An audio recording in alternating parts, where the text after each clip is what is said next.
दुनिया पागल हो गई सरवन भैया के। हाँ पकड़लू है ना दूर हरिये में। हाँ मैडम सबके तनी बजा दी। हाँ मैडम गोलकीपर जो ही मृदांगना का नाम आप बोलते हैं जितने भी कैमरामैन सबको सांप सूख जाता है। गाने में थोड़ा सा मसाला जरूरी है।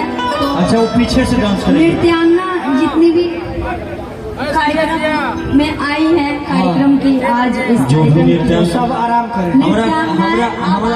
हमारा गाड़ी के ड्राइवर सब भी अजीब लोग हैं। रात भर जगता है, सुबह गाड़ी चलाता है, इसी में एक्सीडेंट हो जाता है। बताइए तो जगवाते क्यों मैं कहिए सो जाए कहेगा लड़की सबको देखने का मन होता है।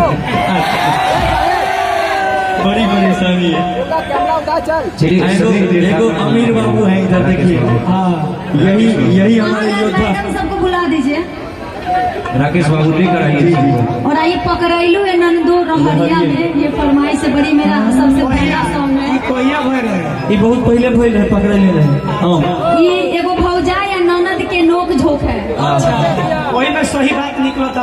हाँ वही में भौजाई ननद से पूछो तारी क्या कहो तारी कैसे कहो ये अरे के भइले जाबा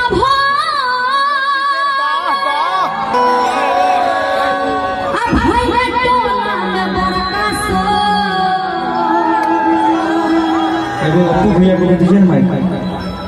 आ जाइए अपू जी। आपका लोग गाना सुने ही नहीं, अभी सुन के जाना है। हाँ जब आप एंट्री किए हैं उसके बाद मेरा एंट्री हुआ है, इसलिए सोनवा की शिकारिया पटना शहर से ये अपू जी ने पहले रिकॉर्ड मतलब भोजपुरी के टोटल कलाकार को ये गवा चुके हैं। ये बहुत अच्छा है, इनका गाल भी बहुत अच्छा है। देखिए ये पहले रिकॉर्डिस्ट थे और गाते भी बेस्ट थे, लेकिन अब सिंगर हो चुके हैं। सिंगर हो चुके हैं।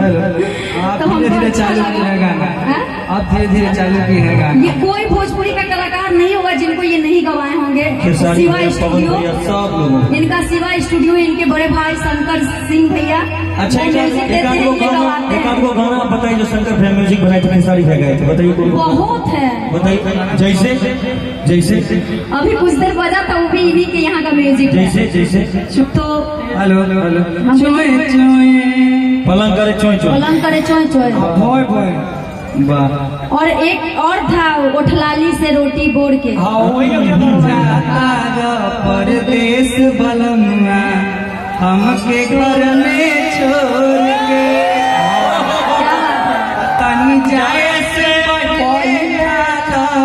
ऐसे ही बता के गवाए होंगे। ओठलाली से तो खेसारी जी को आप गवाए थे, आप ही रिकॉर्डिस्ट में थे। तीन भाई हैं, तीनों भाई ये देखते, तीन भाई ना है पांच भाई, तीन भाई इस लाइन में। एक भाई म्यूजिक बनाते हैं, एक भाई गवाते हैं और एक मैनेजमेंट। एक भाई बालू बेचते हैं।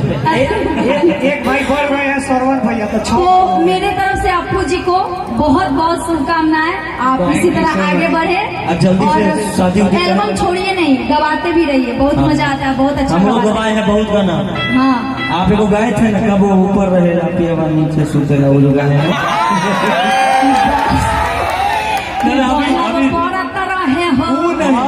एगो मेरा गाय है, पियावा ऊपर रहेगा हम तो नीचे रहेंगे, पियावा ऊपर रहेगा। अरे इसमें भी है। हाँ बोलो कि बलब पड़त रहे हो, बलब पड़त रहे हो, असैया चोचा वाला राजा प्यार रहे हो। कि बलब पड़त रहे हो। शुरू में सखी पूछती है सखी से, अरे कि कैसे कैसे खेला तू पलंगिया